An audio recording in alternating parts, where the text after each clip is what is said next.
Hello and welcome back to Fandom Fridays, where we proceed to check out all the fanfics that are not pony related. Why? Oh, come on. You know why.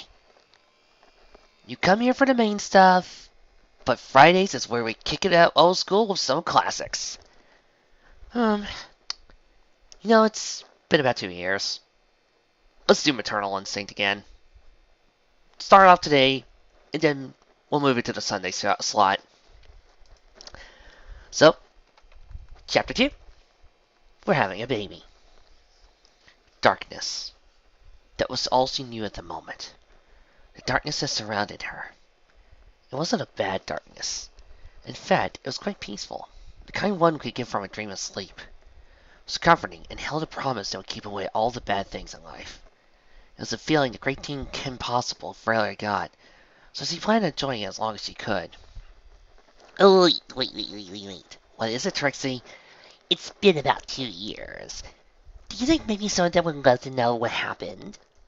Oh yeah, for those of you who might not have been here when we did Chapter 1, basically what happened was Draken took a little bit of Shigo's DNA and a little bit of Kim's DNA to try to incapacitate Kim Possible by getting her pregnant with a special drug.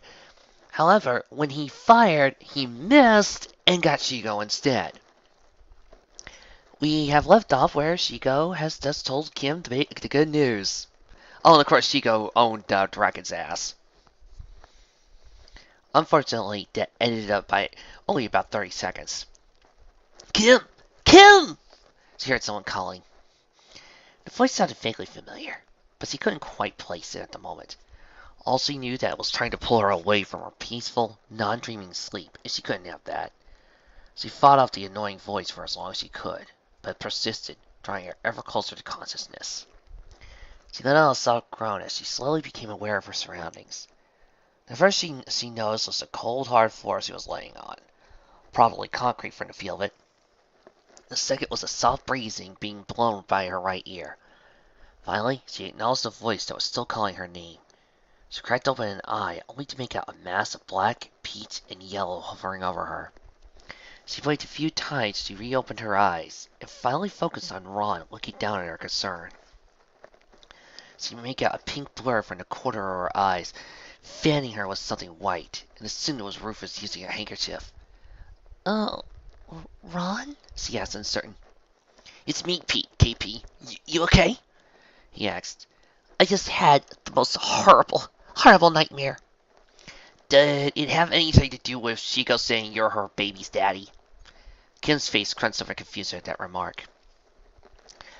How did he know that? She asked a bit hesitantly. Because it's actually happening. A second, much too familiar voice said. Kim tilted her head towards the sound of the voice and found Shigo standing over her as well. She smirked down at the fallen hero for a second before a thoughtful look crossed her face and tapped a finger against her chin. Although, I would definitely say this counts as a nightmare, she remarked. Definitely. Kim agreed. She pulled herself to her feet. She dusted herself off before looking towards Shigo again. So, the pale woman answered back. I told you, so now I'm out of here. She walked away and turned and started to leave the dark warehouse, leaving a stunned Ron and especially Kim behind. That was her plan, at least, until Kim folded over and landed right in front of her, blocking the path. Where do you think you're going? Kim asked indignantly. I don't know. Away from here, Shigo answered. To where? I don't know. Have you even thought about what you're going to do to raise this child? Kim tried to reason with her. Unfortunately, this succeeded putting a nasty thought in her head.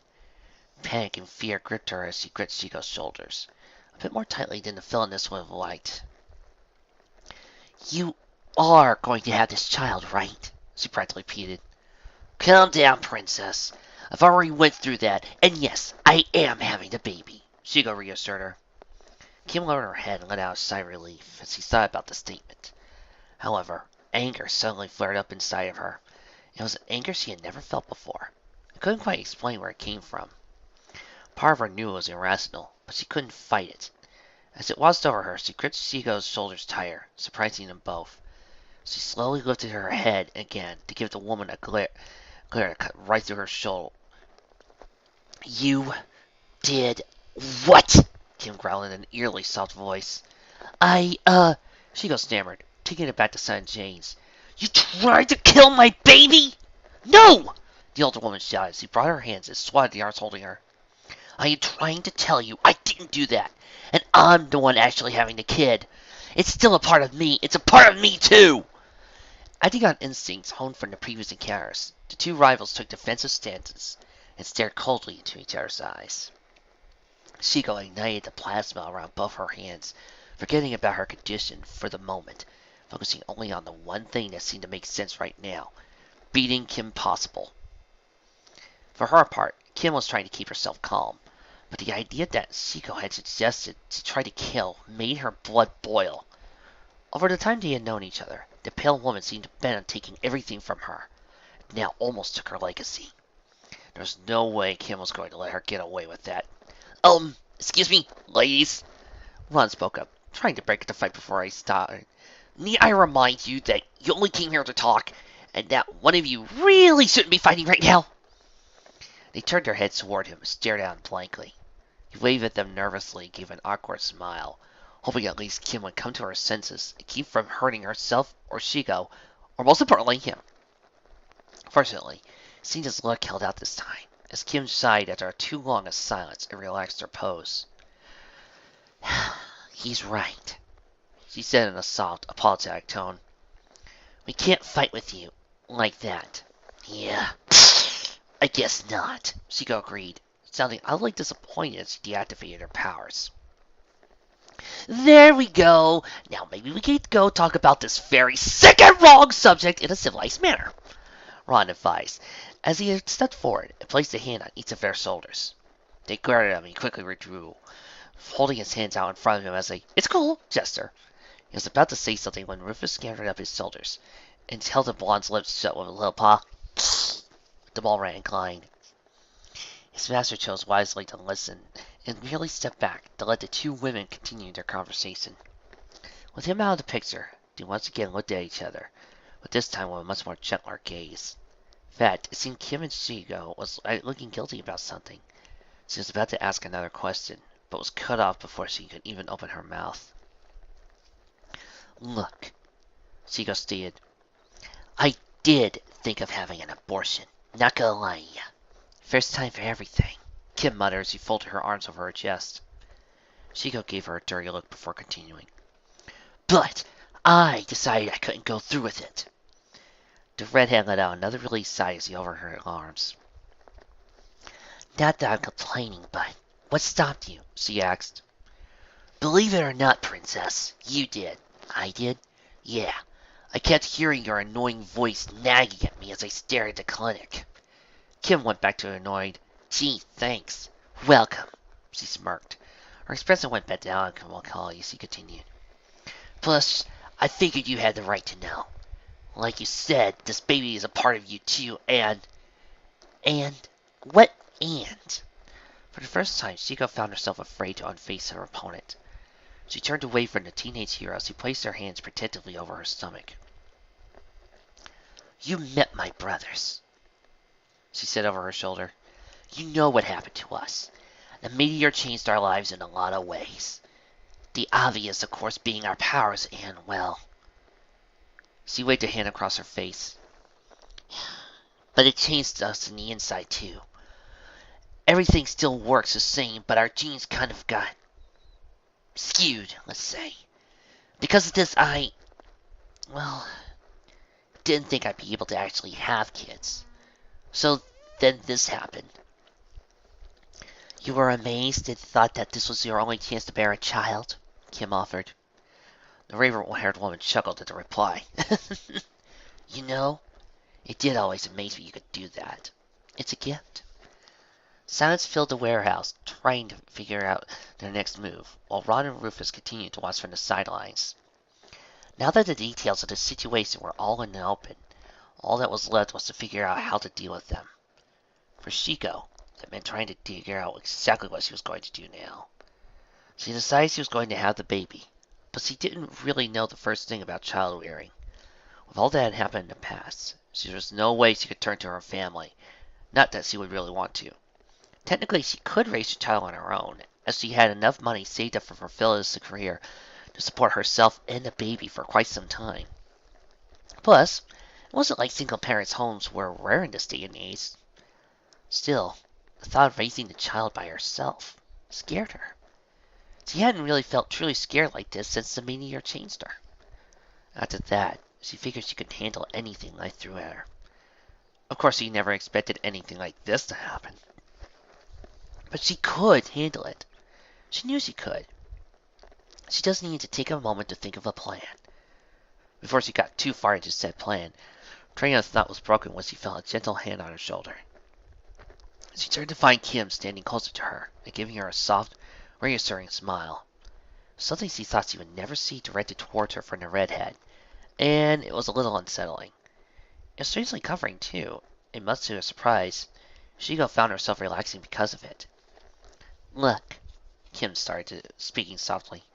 I know you probably want to try and handle this yourself, and I don't doubt you could. But the baby is a part of me, too. Let me help you in raising it, or at the very least seeing it born. Shigo was going to try to offer a rebuttal, reason why she didn't want or need Teen Hero's help. But nothing came.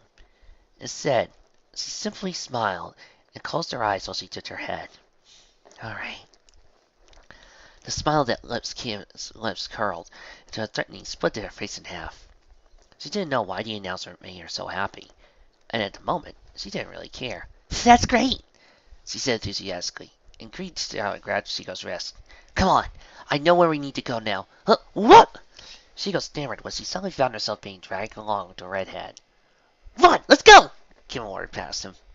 The sidekick in question simply watched in a daze as former girlfriend walked out of the warehouse, dragging her former rival behind her like a strangling pet. Ron looked towards his own pet, still standing on his shoulder, and the two shrugged at each other in confusion.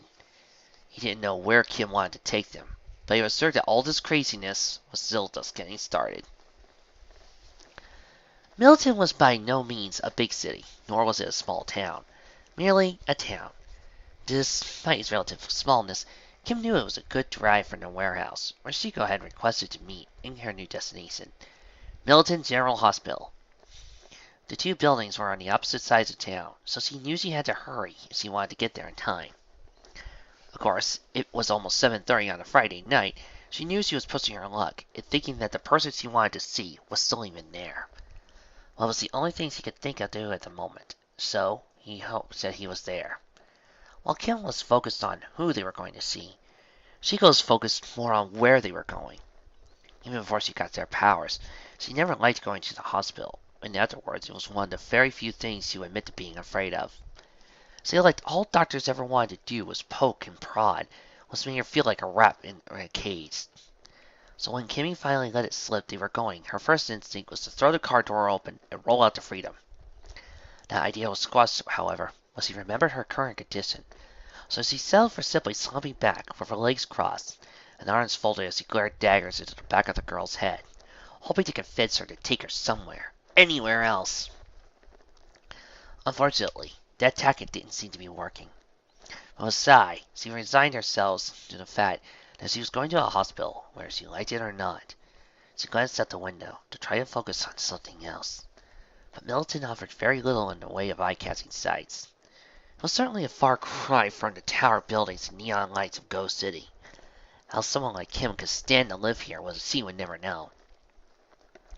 Speaking of who, she turned her gaze back to the world-saving cheerleader driving the car. So far, it had been unusually quiet during the trip, but it wasn't too much of a surprise given the bombshell she had dropped on her. She was probably trying to figure it all out just like Shiko was. Still, there was something else about it that sat easily on the pale-skinned woman. She had caught Kim looking at her through the rear-view mirror a few times, but never looking over her goofy sidekick in the front passenger seat. Not that she blamed her. It was hardly an impressive physical specimen. There was just a vibe between the two she had picked up since meeting near the warehouse. She had an idea of what it was, but needed to find a way to confirm it. Shrugging, she decided to go for the right route. So, you two are an item now, right? The reactions told her everything she needed to know. They both stiffened at the question and started to visit about nervously. A slight grin spread across Chico's face as thoughts of how to have fun with this information entered her mind. The fairy tale ending didn't go quite like you thought, eh? She smiled proudly. So what was the problem? Some people no good at the nighttime activities? At this, the car screeched to a sudden halt. Thankfully, it happened to coincide with the light in front of them changing red. Once the car settled from a rapid stop, Kim poked her head around the driver's seat and gave Shigo a cold, hard stare that would paralyze about anyone else. We are not having this conversation, she snarled. Yeah! Ron agreed, imitating the look quite well. Shigo had to bit her lip from laughing out loud at their reactions. It amused her when she could get under Kim's skin in a way and definitely seemed to do the job. She thought about pursuing the joke further, but figured it was nice to leave it alone. For now. So Shigo. Kim looked at her through the rearview mirror as he spoke. Since you're so eager to talk all of a sudden, mind telling us what you did to Draken? I took care of him. Shigo offered offhandedly. Took care of him how? Well, I didn't kill him if that's what you're asking. I just made sure he got the message. It wasn't okay to do things like this. Maybe Shigo should tell Dragon of the other fanfic that this thing that does the same plot, because he messed up there too. I feel bad for Dragon. It seems like every time he gets his butt handed to him. So, where is he now? Ron asked. Tucked away somewhere nice and safe, Shigo replied, the devious grin covering her face again. The warden of Fox River Penitentiary had seen a lot over his years of service. Beatings, stabbings, even elaborate escape plans were all old hat to him. But what the captain of the guard had called to tell him about booked him even by surprise. He arrived as quickly as he could from his house, and was currently being led to the cell in question, where the captain stood and stared back at the prison's small, barred room. Ryan, what's this all about, Pelic? Strangest damn thing I've ever seen. Even for this place. Captain replied as he gestured to the person. The warden looked at the cell and found a man huddled up in a fetal position on the lower bunk, sucking his thumb on it like a child. Two things immediately caught the older man's attention. One was the prisoner's blue skin, and two was the abject look of fear in his eyes. Even with all of his years of experience, it took him a moment to process this information. What happened? He asked, turning back to Bellick. Don't know, the younger man replied. Found him dumped outside and looking like he'd been beaten to hell and back. When we asked him what happened, he just demanded we lock him up. Why? He said to keep himself safe. Warren gave him a confused look and went back to studying the blue man in his cell. Already put him in uniform. Had to, Bellick replied. The clothes he had on were torn to shreds, so what we do to him? I guess I'll keep him here overnight. If they call someone in the morning, he gets all this straightened out. Bellick nodded in acceptance, and thanked the warden for coming in so late after one of the guards escorted him out. The captain lingered a moment to glare disgustedly at the curled up creature himself. Just what he needed, another wacko to look after. By the time the possible family car pulled into the parking lot of the hospital, it was slightly after 8, and the regular entrance had been closed for the night. Fortunately, being the daughter of one of the top brain surgeons there afforded Kim entry into the building. She and her impromptu entourage walked through the halls in search of her doctor's office. She just hoped she wouldn't run into one doctor she didn't want to see now. Oh, Kimmy! Her mother's voice called to her. Of course. Kim thought she slumped her shoulders. She tried to appear her usual chipper self as she turned to face her mother, but the look on the elder possible's voice could tell it wasn't working. Kim braced for her the inevitable "what's the matter" question, but surprised her when the question ended up being, Kimmy, isn't that... Once Kim actually registered the question, she caught her mom's gaze and without even a glance over her shoulder, could tell she was looking at the newest member of her group. You know, guys, there are days when I love the possible family dynamic. I really do. Once Kim actually registered a question, she caught her mom's gaze and even without a glance over her shoulder, could tell she was looking over at the newest member of her group. Yes, it is. Kim responded. I'll explain why later. Right now, I was hoping to see if Dr. Anderson was here. Great, well, Miss Possible replied, pointing a finger at our chin. I thought he said something about having to stay late to finish up some paperwork. Great, can you go get him and have us meet him outside the sonogram room? Mrs. Possible eye grew wide in surprise before he gave her daughter a questioning look. Again, there was a promise to explain later, which the girl would definitely be held to. Before Kim, Ron, and Chico walked off to find the sonogram room, Mrs. Possible shook her head before she went to find her colleague, hoping he would be able to get the answers she couldn't at the moment. Mr. Anderson sighed as he looked down at his watch. He was already putting 3 hours worth of overtime. Judging by the small amount of papers he had to fill out, he wasn't leaving anytime soon. Paperwork was one of the worst parts about being a doctor. Not the worst part, certainly, but it was up there. Briefly, he considered finishing out the paper he was currently working on, finishing the rest in the morning. But somehow that prospect even seemed worse. What he really needed at the moment was a break from it all. Anything he could do, just as long as it got him out of the office and away from the evil papers. His salvation came in the form of a gentle knock on his door. Come in, he said, sounding more eager than he meant to. As he watched the door open, he silently hoped he wasn't inadvertently agreed to more paperwork. But those fears were laid to rest when the smiling face of Dr. Possible peeked through the room. Ritz, you have a moment? She asked. For you win anything, especially if it gets me away from all my paperwork. He replied, leaning back in his chair, placing his hands behind his head. So, what's up?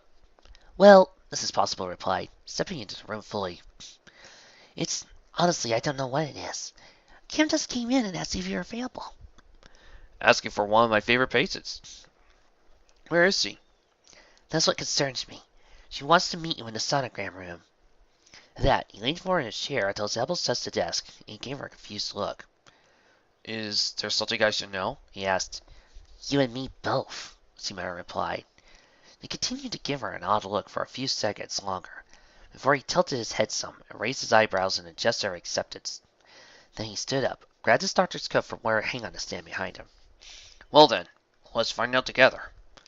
Ed nodded in agreement as he walked around the desk and pushed the door open. Ever the gentleman, he let her out first, following closely behind her. The usual small talk was gone as they walked through the hallways, the implications of Kim's request weighing heavily on both of them.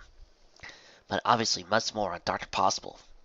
If what she suspected was true, then not only would it change her daughter's life, but also life for the entire Possible family. When he arrived at the sonogram room, they found the three had already gone in and made themselves comfortable. The number of people threw Dr. Anderson off at first. He knew that Kim was going to be there, of course, and he had seen her best friend turned boyfriend back to best friend a few times before.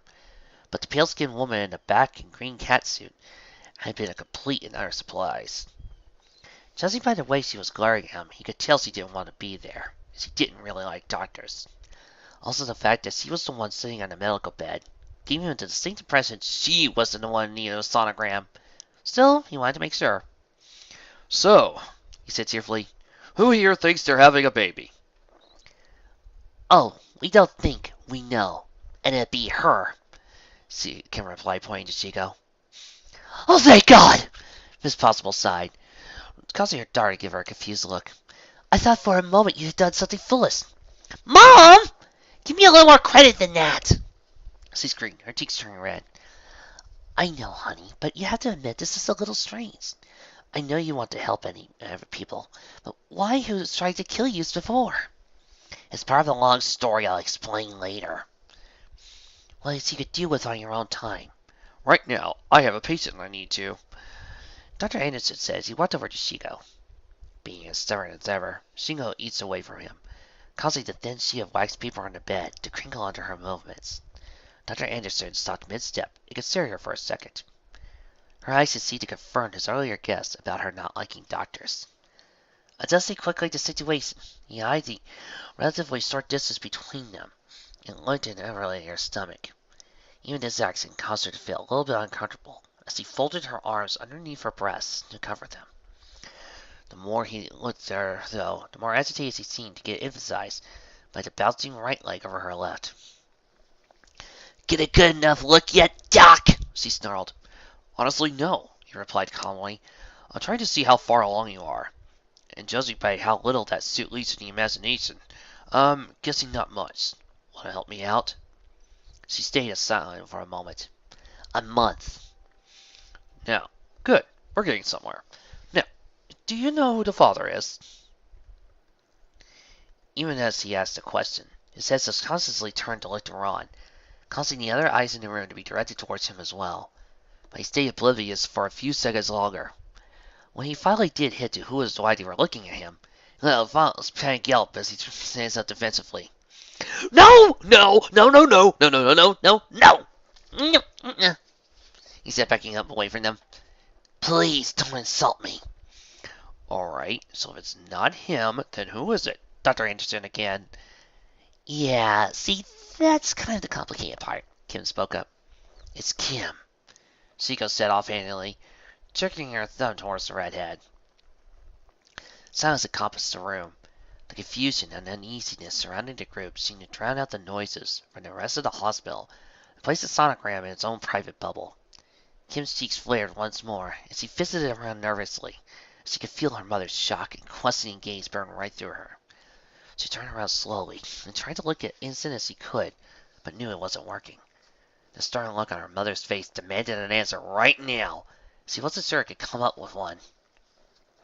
Fortunately, she was great when the scratchy, rumbling sound of plastic wheels being moved across the tile floor room filled the room. Everyone has watched as Dr. Anderson pulled a small chair up to the bed where Chico was perched, rather than hunched over his elbows on the armrest, his fingers set in front of him, giving her an inspecting look. Go on. The pale woman squirmed a bit before looking over to Kim for help. The plan backfired, however, when the redhead sent her the exact same look while disgracefully gestured to her mom with her head. She gave a hefty sigh before she went to the doctor, and again recounted the tale of Kraken's Greatest scheme ever. and how she wound up in her current state. Dr. Anderson took a moment to digest the information, leaned back to the chair, and rested his head on his left hand, index finger prodding his lips in thought. Well, he spoke up after a moment. It's definitely a unique situation, I'll give you that. It's so much fun, too, Seagull replied satirically. Can we just get on with this whole thing so I can go? Shigo! Kim announced. What? No, she's right, Dr. Anderson said, standing up. After hearing that, I really want to get the show on the road. So then, He let Chico up and down again. how does the suit come off? Usually a guy has to buy me a couple of drinks first, she remarked. Well, you're going to have to expose your stomach so I could do this right, and since that thing was pretty one piece. Again, Chico sighed. It zips down the front, but, Yes? like you said, it doesn't leave room for the imagination, so... She looked over at the other people in the room, especially Kim. Doesn't leave room for anything underneath. Ah, right. Looks like we're going to have to clear the room. Never took you for the modest type, Chico, Kim said. There's a lot about me you don't know, Princess, Chico countered. So I'm learning. This is fun and all, but I need to be alone with my patient, so, if you please. Dr. Ender said, making chewing motions with his hands. The sound of the squeaking shoes then filled the room as they slowly filed out. Kim cast one glance at Chico before she closed the door behind her. It was only after hearing that securing click that the raven-haired woman undid her belt and set aside before unbuttoning the collar of her suit, slowly sliding down the one-hilled zipper. She then lay down on the small, rather uncomfortable bed before she pulled two halves of her costume back, sliding the tight material enough to expose her stomach and offer only a tantalizing view of the rest of her body. Sorry, Doc, but this is all you're getting, she said. All I need, really. Dr. Anderson applied a sonogram gel on her exposed stomach. Chico gave a slight shudder when the cold, slimy gel first touched her skin, but quickly recovered and forced herself to calm down. At least she tried to stay calm, but seeing a doctor approach her with a strange-looking device caused a few bad memories to resurface and her body to tense when she placed it on her stomach. She closed her eyes and repeated to herself mentally that that was all he was going to do, and all would be over soon enough. She just had to be strong. Luckily, being strong was one of the things she did best. Huh, just as I thought. The doctor's voice caught her ear. What? What like you thought? She asked, opening her eyes, lifting her head. It's a baby, Erin replied matter-of-factly. She groaned and laid her head back down. Great. A doctor who thinks he's funny, she thought. Anyway, he spoke up again. From what I can see, everything looks normal enough. But this early on, it's hard to tell. Plus, given the fact of how this baby was conceived and your albinism, well, we're definitely going to have to run some tests later on. Oh, boy, just what I love. Tests! She then muttered, and then noticed the other thing he said. Wait, what was that about my skin? Well, albinism is a genetic trait that can be passed on. Of course, since the, well, let's say, father has normal skin pigment mutation, there's a 50-50 chance the baby will have it. And, well, what of the albinism isn't normal? Well, if albinism itself isn't normal, but what are you talking about? She let out a small, irritable groan at the fact she was going to have to reveal another facet of her life with this complete stranger. She relented, though, and told him about the multicolored meteor that crashed through the treehouse she and her brothers used to play in, gave them all unique power. Power they used to help the citizens of Ghost City, as well as the superhero group Team Go. She ended her tale with her departure of her team, leaving her activities from then on a little ambiguous from her explanation of how she became pregnant. She assumed he could take a guess then. Whether he did or not, she couldn't tell, because he kept the same neutral expression on his face throughout the story. It did change. It seemed more out of concern than shock or suspicion. So, what kind of power did you get? He asked. In response, she held up her left hand and ignited the green plasma energy around it. Well, that is interesting. I think you can control it then? He ventured. Yeah, Shigo said, single seeing the flame to emphasize the point. Okay, Doc. I gotta admit, it's creeping me out a little how well you're taking all this. Well, I've seen a lot of things in my time. Partly the reason for this. He explained the reason as he ran his hand through his short, prematurely gray hair. But this isn't about my problems. It's about yours. Aside from the obvious, what else is the problem? She asked with a dangerous edge to her voice. Well, I don't really know what kind of effect these powers of yours are going to have on the baby. I'm definitely going to need a sample of your blood now, as well as a close examination of the baby later on. Say about 2 months, that might give me a better idea of what we're dealing with here. And what if I decide not to go through with this? Well, 3 things will happen. 1, a problem with your baby that we could have easily fixed would go unchecked. 2, Kim would most likely bring you here kicking and screaming. And 3, I could call the police right now and tell them I have the person who stole a patient's vials right here. Chico gasped in surprise at the obvious threat. She couldn't tell what she was more surprised at, though. The fact he knew who she was this whole time, or the threat itself. While police safety here was nothing new, running from them while pregnant was. Not to mention the fact that Kim was waiting outside the door and would no doubt chase her down the second she thought something was wrong. Even if she did manage to escape, it might put her right back where she started. Confused, alone, and with a baby on the way. So trying to run would just be stupid. She may be many things, but she was not stupid. How do Thursdays work for you? She asked in a snide, yet sheepish tone. Fine. So I'll see you this coming Thursday for primary blood work, and then 2 months later we'll have another look at the baby. Anderson replied, nodding in satisfaction. With the situation resolved, he handed her a towel to clean out the sonogram gel, which he did vigorously. She cleaned up much as sticky gel as he could, then dropped the towel on the floor and zipped up her catsuit. She started feeling the remnants of being pressed against her suit and her skin, but ignored it, fastened the top button, followed quickly by the belt. He hopped up the table and pressed over the door, flinging over nearly trembled Kim and Ron as he marched through the hallway. I'm done, let's go, she said curtly. But what? Kim tried to be, only cut off. I said let's go! Kim gave her a confused look, but shrugged it off and turned towards her mother. I guess I'll be going now. Do you need a ride home? Asked the elder possible. No, I'm fine. Your father said he'd come pick me up after work, her mother replied. All right, Kim agreed before giving her a small hug. Could you try and soften him up for this? I mean, just don't tell him, cause I think I should do that. But get him ready, I guess. I can see what I can do, Kimmy. I'm not sure about this myself. Neither am I. Kim gave her mother another quick hug before turning and leaving with her group. Shiko seeming to lead the charge.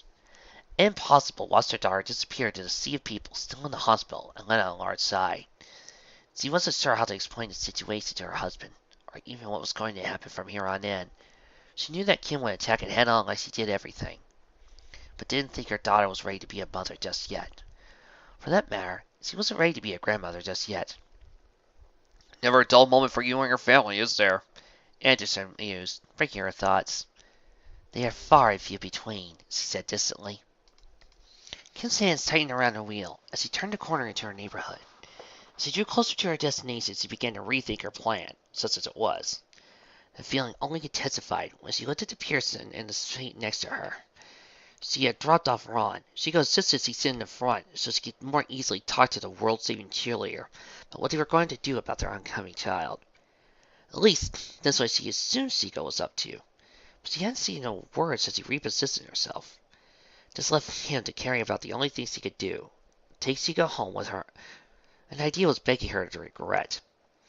Unfortunately, it was much too late to think of anything else, because before she knew it, it was pulling into the driveway of the family's home. She turned off the engine absent-mindedly, and simply stared into space for a moment. Well, here we are, she said finally, still sounding a bit distant. Where's here? Seiko asked, looking up at the decently sized home. My house. Your house? This is your house? The pale woman cried out, leaning forward to look at the house again. Yeah, what about it? Kim asked, suddenly felt self-conscious. Oh no, I guess I was expecting something more Brady Bunch. You know, small, ranch-style thing. This is actually pretty big. Well, Mom's a brain surgeon and Dad's a rocket scientist, so we've had a pretty good income. I bet. Not like I'd spoil or anything. Didn't say you were. Kim let out a low, irritated growl before finally unbuckling her seatbelt and practically throwing the door open. Come on, let's go, she barked. Go? Go where? Seiko asked, stepping out as well. Inside, of course. Seiko was about to offer a protest when Kim suddenly moved the car and grabbed her by the wrist and yanked her towards the house. She was about to ignite her free hand and strike, but remembering what the doctor told her, she stopped herself, merely thought about punching the annoying redhead. The idea of that was halted as well. Instead, she simply snatched her arm away from the girl.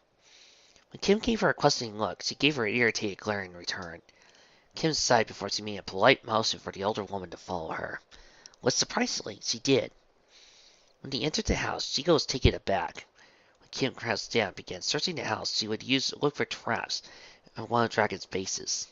In fact, everything about her body language, from her crouched position, shifty eyes, and tense muscles, seemed to expect she was suspecting trouble. This caused Chico to tense up as well, and subconsciously stick close to the younger woman. She bolted from the front door up the set of stairs. She acted on instinct and anything else, and followed Kim's gaze up and down the small hallway, looking for any signs of trouble. Though exactly the kind of trouble she didn't know. She just knew that when all the clear signal was given, she followed the girl up the narrow flight of stairs, this one leading to a modestly sized, fairy pink room. It was at this sight that caused her to snap out of her sneaking mode and return to her previous state of confusion and irritation. Good. I don't think he saw us, Kim whispered as she cast a glance down the stairs. Who? Seagull demanded, placing her hands on her hips. My geeky little brothers, she explained, calming down a bit. The last thing I need right now is them seeing you and telling my dad you're here before I do. Uh-huh. And why exactly am I here? Part of my plan. And the plan is to beg my parents if you can stay here. Kim explained sheepishly. Stay here? Seeker replied, looking around the room. Well, not here. This is my room. I just meant in the house. At least as long as the pregnancy lasts. Yeah, don't think that's a good idea. And why not? Me and the whole family thing? Yeah, never worked out for me. I mean, you've met my brothers. This will be different. My brothers aren't quite as annoying as yours, and my parents are pretty good at adjusting to weird things. Plus, it'll help us both out. You'll have a place to stay while going through the pregnancy, and I'll be able to help out as much as I can. Come on, please. Once again, any protest Chico could muster was interrupted by Kim's actions. This time, however, instead of grabbing her or speaking over her, the girl's lower lip began to quiver, while her eyes seemed to grow larger and saucer-shaped. Her hands clasped together at her sides, he continued to stare at the former evil sidekick. Eyes, giving off a sad, pleading look. What is that? Chico asked, being caught completely off guard. Stop that! Whatever that is, it's not going to work, so just stop! What's not going to work? Kim asked in a sappy, sweet tone. Look, whatever you call it, won't work, so stop it. Right now, I'm serious. But the look didn't stop. If anything, it seemed to grow in intensity, causing the raven-haired woman to squirm about uncomfortably. She focused her eyes and looked away, but she could still feel it, boring right into her very soul. She prayed, cracking open an eye after only a few seconds to find the look still directly on her. With a cry of frustration, she finally gave in. Fine! I'll stay! Just stop doing that! She cried out. Instantly, Kim's expression changed from being pleading to victorious. Chico answered with one of annoyance as he placed her hands on her hips. All right. What was that? What? Kim asked back. That look. What was that? Oh, just my puppy dog pout. I use it when I really need to persuade people. Chico blinked. Wow, you're a lot more devious than I gave you credit for, princess. Don't turn into something bad. It's just helpful. Right. Just drop it, all right? Kim asked with a sigh. Stay up here while I go downstairs and wait for Dad. I need to prepare him before I actually have you meet him. Though, I have no idea what I'm going to say. I will explain just what happened. And when I say I mean you. I explained it enough for one night. Thank you. Fine. That's fair. Just try and be quiet until I get you. Okay, she requested. After getting a confirming nod from Chico, she started to walk back downstairs, only to stop when a particularly nasty thought occurred to her. She did a half turn so she could glare back up at the elder woman. And don't go through any of my stuff, she demanded. Yeah, like I had nothing better to do than go through your frilly crap, Chico retorted. Kim narrowed her eyes in suspicion, but didn't press the issue any further and continued on her way. Chico watched her out the corner of her eye as she slowly faded from view. She craned her neck to peek past the stairs, and she could find no sign of the redhead. The devious smile crossed her face. Promised not to go through Kim's frilly stuff, but that didn't mean the rest wasn't fair game. A quick glance around the room told her the first place to start looking was the computer at the far end. Smart little girl like Kimmy must have some kind of virtual diary I could scan through. She thought through and made her way towards over to the desk. She stopped when she was about halfway there. Of course, she probably had that computer nerds of hers put in tons of firewalls and security codes. Not that I could crack them. Seems too much like work right now. I suppose I should be somewhat nice to her since she's helping me. So no going through locked stuff. Doesn't mean I can't look through what's going around. Her new goal in mind, Chico pulls the computer chair to another part of the desk on the back. A spinning CD tower. She sat down in the chair and began leafing through the tiles, a task she soon came to regret. Oh, boys. Britannia. Spiele guys. LMNT. She muttered, phrase of disgust. I thought she had better taste than that. Ooh, skeleton. She turned the tower to another side, without a pleasant surprise. MC Honey. Well, that's good at least. Still, no way I'm letting my baby listen to the rest of this crap. As Kim descended the second set of stairs into the possible hellhole, she racked her brain for something she could tell her father about her current sits. It wasn't so much what to tell him as it was how to tell him. He had always been a little overprotective when it came to her and dating, so she was afraid to tell him that he was going to have a baby might drive him over the edge. Of course, the fact that she was the father might help soften the blow, but still, it's going to be hard even for her family to adjust to. Right as her right foot touched the covering floor, the two people in the world she wanted to see right now appeared in front of her. Her annoying, younger twin brothers Jim and Tim. By masking the devil's grins on their faces, she could tell they were up to no good. Something was definitely not in the mood for her right now. So, Kim! Tim started up, sounding mostly sweet. What? She snapped. We heard you sneaking someone in the house, Tim finished. Was it Ron? You two making out? More like making out! With that, they both began making exaggerated kissing noises. Kim growled as she balled her hands into fists, and let all her night's confusion and frustration out in one loud roar as she drove towards her brothers. Years of annoying her sister prepared her for such a reaction. In a split second before she pounced, they were already running into the living room. She quickly recovered, chased after them faster than they or her herself had anticipated. Got them right before they left the room. She held them up by the back of their shirts until they were eye level with her. Listen, dweebs, she said in a soft growl. You two are going to forget you heard anything. You're definitely not going to tell Mom and Dad, especially Dad. Got it? Having never seen their sister this mad at one of their pranks, caused them to go silent in shock, and he slowly nodded in agreement. Good, she says. He dropped them both. Once they recovered from the sudden fall, she looked up at her once more before running out the room in fear for their lives. Kim lay in until they were out of her view before she let out a large sigh, fell down on the couch. She leaned forward to rest her elbows on her knees and the rest of her head in her hands, rubbing her temples to try and calm herself. It did a little good to fend off the headaches she felt coming on, but at least it was something, and that's all she wanted right now. The peace was short-lived, however, when the sound of the front door being opened caught her attention. She turned to prop her right arm on the back of the couch to watch her parents enter the house. Any greeting she had to offer was cut off by her father's angered rambling. The nerve of them to tell me what I should be doing and that my rockets are inadequate for his needs.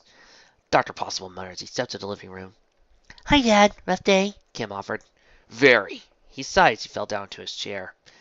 There's a new head scientist in the AI department, and he's the soul! The sentence defaulted to a series of growls and angry choking noises. Kim looked to her mother to see if she could provide any answers, but the look of her mother gave her told her she had already heard the story too much. Knowing that she couldn't break the news to her father like this, she trudged on in hopes of calming him down. What happened to Dr. Freeman? She ventured.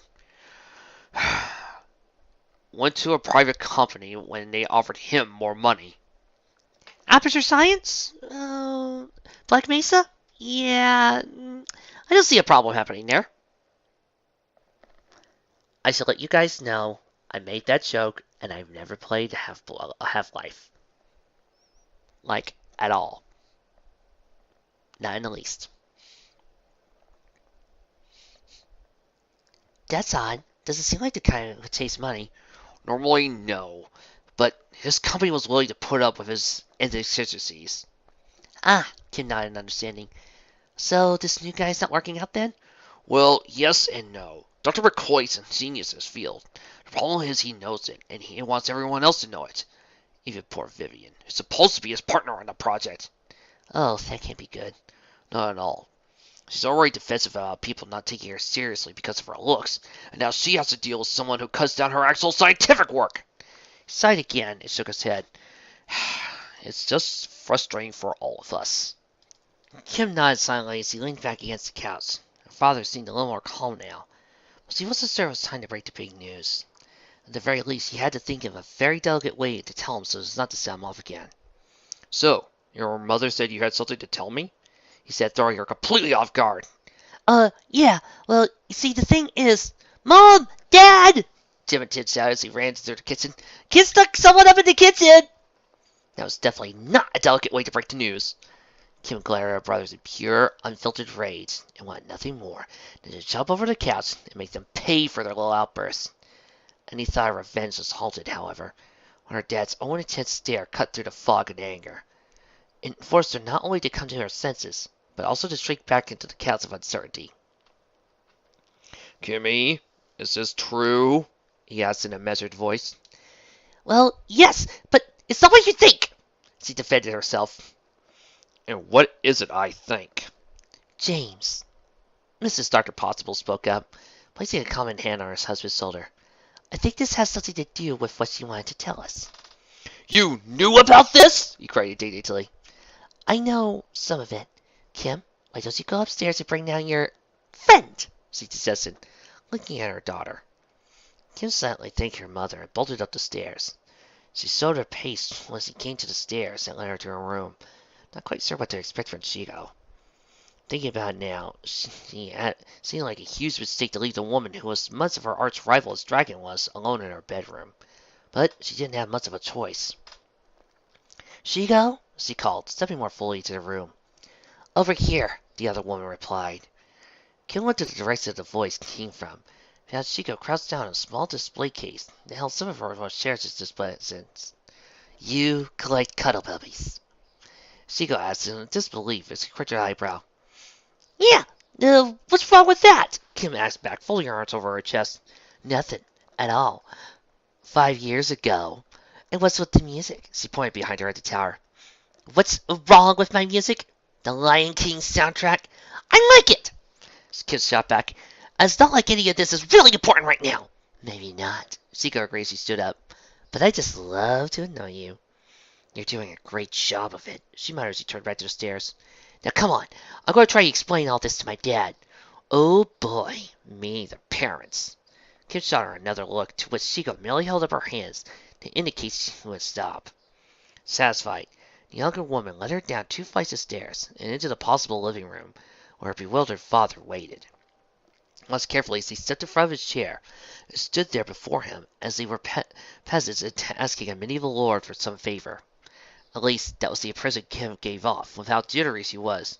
Shiko was, on the other hand, seemed rather disinterested in the whole thing, as she stood with her, hands on her hips and looking off to the side. Dr. Possible didn't speak for a few seconds longer, as he tried to place where he had seen this unusual woman before. Kim, isn't that... Yes, perfectly mimicking his wife's tone earlier in the morning.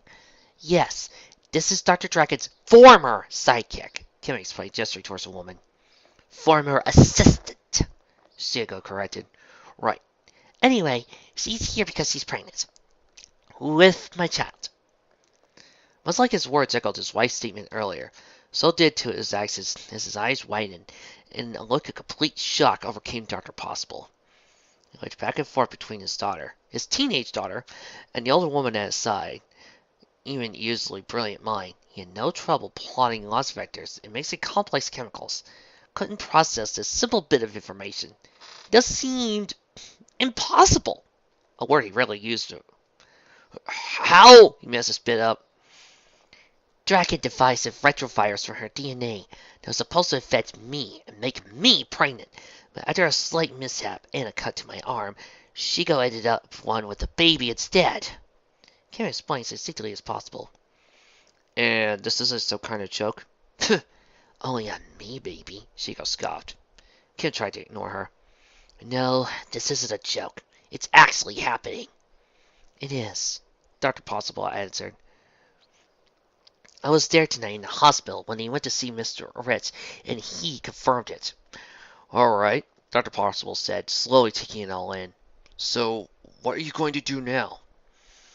Well, I was kind of hoping that maybe, possibly, Shiko could stay here, Kim suggested, at least until the baby's born. Yeah, and then I'm out of here. I want to point out that this wasn't my idea to begin with, Shiko said. The 2 older Possibles looked at each other in concern. I don't know, Dr. Possible stated. Come on, please, Kim pleaded, her lower lip started to quiver. Don't try that puppy dog pout with me, young lady, he said sternly. This is a very big decision. Are you sure you're going to be able to handle it?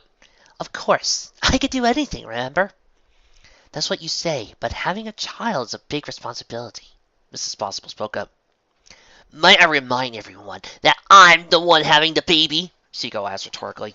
Which means I'm the one who's going to have to put up with all the weird cravings, mood swings, and of course the labor pains, which sound oh so fun.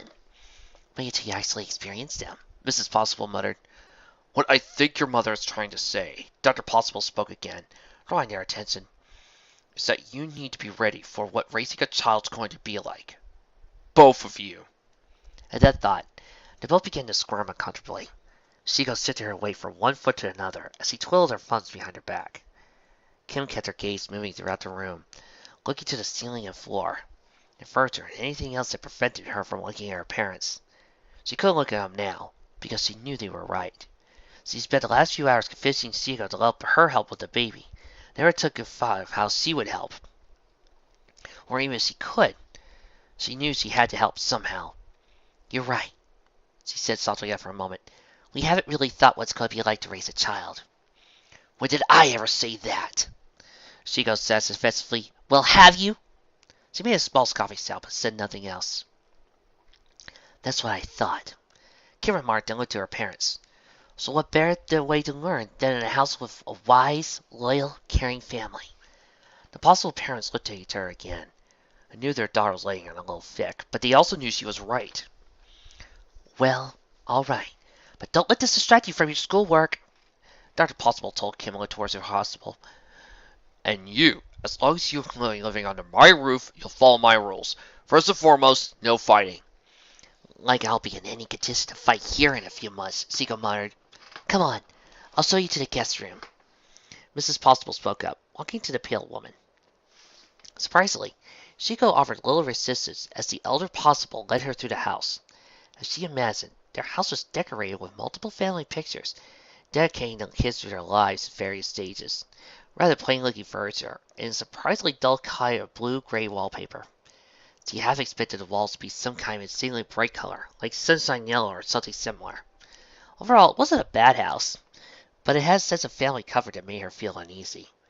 Maybe it was because of a big contrast to her own dysfunctional family. If she was really going to stay here, though, she needed to get used to the idea. Though far from felt queasy about the whole family bonding thing, she focused on the here and now, when Mrs. Possible suddenly stopped in front of a doorway near the end of the hall. She pulled it open and flicked on the light, and allowed Seiko to step in first. When she did so, she wasn't too surprised with what she saw. The room was of medium size, and decked out in the same color of wallpaper as the rest of the house. There was a full-size bed in the middle of the room, with a wicker basket at the foot, which she guessed would be used for knickknacks or something. A dark oak dresser stood against the wall on the far side of the bed, while on the left was a small bedstand with a single lamp on it. A few short feet across from the stand was the double-door closet, for which the moment he had no real use for. The only window in the room was tucked away in a small nook, which also had a computer desk and a rolling chair. Overall, it was a nice room, but nothing really extraordinary, just average. I hope you like it, Mrs. Possible spoke up. It'll do. Had to get some stuff to put in here, though, Seeker remarked and let out a surprised yawn. Ugh, but that can wait till later. Right now, I need some sleep. It's been a long day. For all of us, the other woman agreed. You probably should get some sleep in your condition. My condition? You make it sound like I'm having a disease. If you start to think of it like that, you might regret your decision. Truth is, it's going to be hard for a while, but trust me when I say it's worth it in the end. She added a soft smile with the statement that Seiko couldn't help but return. After Mrs. Possible excused herself, Seiko closed the door and walked over to turn the bed lamp on. She then walked back to turn the main light off, leaving her belt in the wicker basket did so. Since she made her way back to the bed, pulled back the red wine-colored sheets, and sat down on the white comforter. She pulled off her gloves and set them on the table, before slipping off her boots and then dumped them onto the floor. She quickly unzipped her suit, past her breasts to make it more comfortable and laid down on the bed, stared at the ceiling with her arms folded behind her head. She stared up at the unfamiliar ceiling. She replayed the days of events in her head. She had gone from being the assistant to a mad scientist bent on taking over the world to the pet project of a former arch rival and family. Well, maybe pet project wasn't the right word, but they were treating her like she was made out of glass. It didn't sit right with her. Just because she was pregnant didn't mean she was an invalid. She was still helpful, somehow. She sighed and placed a hand on her stomach. The Possibles were right about one thing. She did not start thinking about how to raise this child. Kim seemed to be more than willing to help, but obviously didn't have a clue what more to do than she did. Determined to make it work, though. She wasn't sure, but she would find a way. But that was for later. The only thing she wanted to do now was sleep. She reached over, clicked out the light, and pulled a blanket over her, laying her head down further into the soft down pillow. She closed her eyes and quickly fell into a peaceful slumber. Her last thought was of what tomorrow would bring. Well, I thought it over, guys, and I've made my decision. This will be our Sunday special. I am so glad you guys are excited, because heavens knows I am. So, tune in this Sunday or next for the third chapter of Maternal Instinct. See you next time.